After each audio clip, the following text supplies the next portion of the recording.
O vento da noite atravessava o quintal, empurrando folhas secas contra a parede da casa. O som era baixo, quase imperceptível, mas insistente. Para Ana, aquele som parecia ecoar dentro do peito. Não era o vento que a incomodava, era o silêncio. Um silêncio pesado, denso, que vinha do quarto do filho e se espalhava pela casa como uma névoa invisível.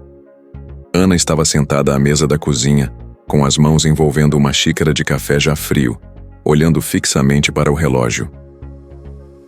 O tempo passava, mas nada mudava. Ela tinha pouco mais de 40 anos e carregava no corpo algo que não aparecia nas fotos: exaustão emocional. Durante muitos anos, Ana foi a base de tudo. A mulher que resolvia, organizava, sustentava, mesmo quando ninguém percebia. Sempre acreditou que amar era insistir, proteger, não desistir jamais. Mas agora sentia que algo dentro dela estava no limite. Havia um cansaço que não passava com o sono, um peso que não aliviava com descanso. Era um cansaço da alma. Lucas, seu filho mais velho, estava trancado no quarto. Aos 18 anos, o menino que um dia falava em viagens espaciais, em futuros grandiosos, agora mal conseguia sair da cama. A depressão havia se instalado silenciosamente, sem aviso, sem alarde. Não havia gritos nem revolta. Havia ausência. E a ausência doía mais do que qualquer palavra dura. O café da manhã, antes um ritual simples, virou um gesto automático. Ana colocava o prato extra na mesa mesmo sabendo que ele não viria. No fundo, era uma tentativa desesperada de manter viva uma rotina que já não existia. Ela tentou tudo o que estava ao seu alcance. Conversas longas que terminavam em silêncio, consultas médicas, terapia, mudanças na alimentação, chás calmantes, orações feitas com lágrimas escondidas. Ana leu livros, assistiu palestras, buscou respostas na espiritualidade, na fé e na lei da atração. Visualizava o filho sorrindo, caminhando, vivendo. Repetia afirmações positivas mesmo sem sentir força nelas. Mas apesar de todo o esforço, a realidade permanecia a mesma.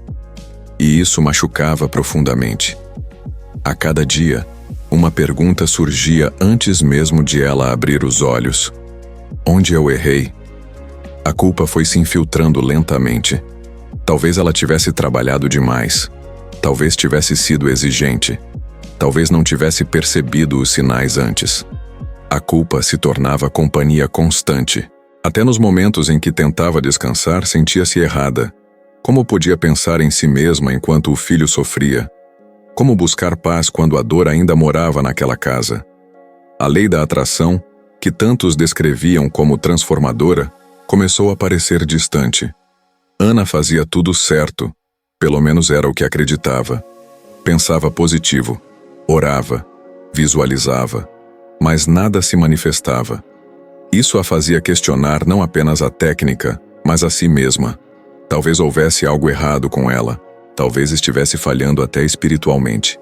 Esse pensamento doía mais do que qualquer diagnóstico. Certa noite, incapaz de dormir, Ana foi até o fundo do armário e encontrou uma caixa antiga. Dentro dela, havia livros que pertenciam à sua avó. Uma mulher simples, firme, de fé silenciosa. Ao folhear um deles, seus olhos pararam em uma frase sublinhada: "A intenção pura é um rio que sempre encontra o mar." Ana fechou o livro devagar. Aquela frase ficou ecoando dentro dela por horas. No dia seguinte, algo diferente aconteceu. Pela primeira vez, Ana fez uma pergunta nova. Em vez de perguntar por que o filho não melhorava, perguntou de onde vinha o seu desejo pela cura dele. Era amor, sim. Mas também era medo. Era desespero. Era a necessidade quase sufocante de que Lucas ficasse bem para que ela pudesse voltar a respirar. Aquela percepção foi dura, porque significava admitir algo doloroso. Ela estava tentando atrair paz a partir do desespero. Ana percebeu que sua mente estava constantemente focada no problema. Cada pensamento girava em torno da dor, da ausência, do medo do futuro. E aos poucos, ficou claro que ela havia se esquecido completamente de si mesma. Em sua tentativa de salvar o filho, ela se abandonou. Seus limites haviam sido ultrapassados há muito tempo. Seu corpo estava presente, mas sua alma vivia em alerta permanente. Aquele entendimento não trouxe alívio imediato. Trouxe lágrimas. Sozinha na cozinha, Ana chorou como não chorava havia anos. Não tentou ser forte. Não se censurou. Apenas deixou o choro vir. Foi ali, naquele momento silencioso, que algo começou a se mover dentro dela. Não era solução. Era consciência. E isso mudou tudo. Nos dias seguintes, Ana decidiu começar pequeno. Não com promessas grandiosas, nem com mudanças radicais. Apenas pequenos gestos. 10 minutos de silêncio pela manhã. Um chá tomado devagar, sem celular, sem pensamentos acelerados. Uma caminhada curta, sentindo o vento no rosto. Durante esses momentos, ela não pensava em Lucas. Não porque deixara de amá-lo, mas porque precisava urgentemente se recompor. Pela primeira vez, entendeu que não conseguiria sustentar ninguém se continuasse daquele jeito. Ela também começou a observar suas palavras. Percebeu que tudo o que dizia estava carregado de peso. Meu filho está doente. Nada funciona. Tenho medo do que vem pela frente. Lentamente, começou a mudar o tom, não para mentir para si mesma, mas para não alimentar ainda mais a dor. Passou a pensar: ele está em um processo. Estamos fazendo o possível. Hoje vou cuidar do que está ao meu alcance. O maior desafio foi a culpa. A culpa por não conseguir resolver. A culpa por querer descansar. A culpa por sentir alívio em alguns momentos. Ana começou a escrever. Cartas que nunca seriam enviadas. Cartas para si mesma. Ali, colocou tudo o que guardava. Medos, frustrações, arrependimentos. Depois rasgava os papéis. Não como ritual místico, mas como um gesto de libertação emocional. Aos poucos, o peso começou a diminuir. A casa ainda era silenciosa. Lucas ainda enfrentava seus dias difíceis. Mas algo havia mudado. A tensão constante já não dominava tudo. Ana estava diferente, mais presente, menos ansiosa. E isso começou a refletir no ambiente, mesmo que de forma sutil. Certa tarde, enquanto regava as plantas no quintal, Ana ouviu passos atrás de si. Não se virou imediatamente. Reconheceu o som. Lucas estava ali. Sentou-se na cadeira da varanda em silêncio. O coração de Ana acelerou, mas ela respirou fundo. Não perguntou nada. Não rompeu o momento. Continuou regando as plantas, como se aquele instante fosse apenas mais um. O silêncio entre eles não era pesado. Era diferente. Era um silêncio de presença. Depois de alguns minutos, Lucas falou, com a voz baixa e um pouco rouca. Mãe, você está diferente. Ana parou, olhou para ele e sorriu. Não um sorriso forçado, mas um sorriso cansado e verdadeiro. Estou cuidando do meu jardim, respondeu. Lucas ficou em silêncio. Não disse mais nada, mas permaneceu ali. Aquilo, para Ana, foi mais do que qualquer discurso. Foi um sinal. Pequeno, mas real. A partir desse dia, as mudanças não vieram em forma de milagre. Vieram em passos curtos. Lucas começou a descer com mais frequência, às vezes apenas para beber água, outras para sentar alguns minutos. Em alguns dias voltava rápido para o quarto. Em outros ficava mais tempo. Ana observava tudo sem pressionar, sem cobrar. Aprendeu a valorizar o progresso silencioso. Um bom dia. Um olhar mais atento.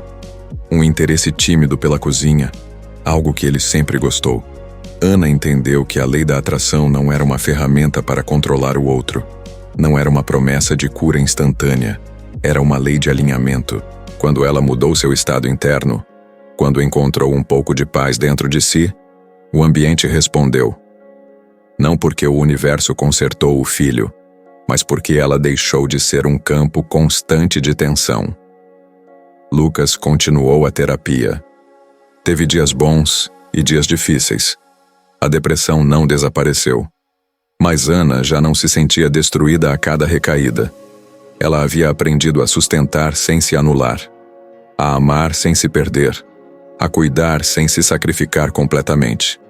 A casa não voltou a ser como antes. Tornou-se outra coisa, mais real, mais humana, mais leve. Foi então que Ana compreendeu algo essencial.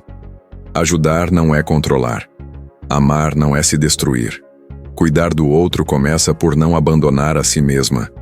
A paz que ela tanto desejava para o filho começou nela. E isso mudou tudo. Não o mundo externo de forma mágica, mas o mundo interno de forma profunda. A história de Ana não é sobre perfeição. É sobre consciência. Sobre entender que a lei da atração não falha. Ela apenas reflete aquilo que cultivamos diariamente dentro de nós. Quando cultivamos medo, atraímos mais tensão. Quando cultivamos presença, atraímos clareza. Quando cultivamos paz, criamos espaço para que o outro encontre o próprio caminho.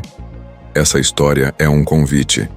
Um convite para mulheres que sustentam mais do que mostram. Para mães que carregam culpas silenciosas.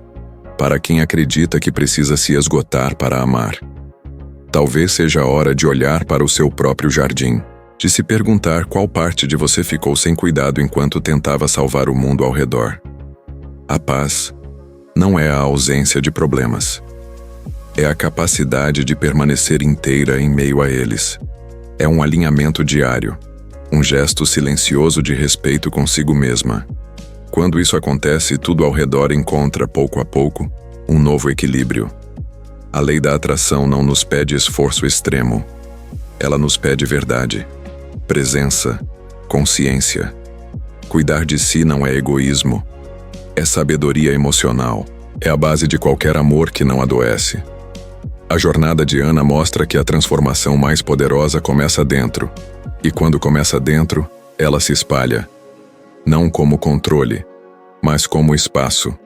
Não como cobrança, mas como acolhimento. Talvez você que escuta essa história agora também esteja tentando sustentar tudo sozinha. Talvez esteja cansada. Talvez esteja se culpando demais.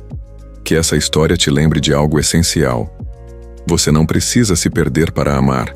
Seu jardim também precisa de cuidado. E é a partir dele que a verdadeira paz floresce. Se essa história falou com você, não guarda isso só para si. Curta esse vídeo para que ele alcance outras pessoas que precisam ouvir essa mensagem. Se inscreva no canal para continuar recebendo histórias e reflexões como essa. E escreve nos comentários: eu escolho cuidar de mim. Isso ajuda mais gente a encontrar esse vídeo.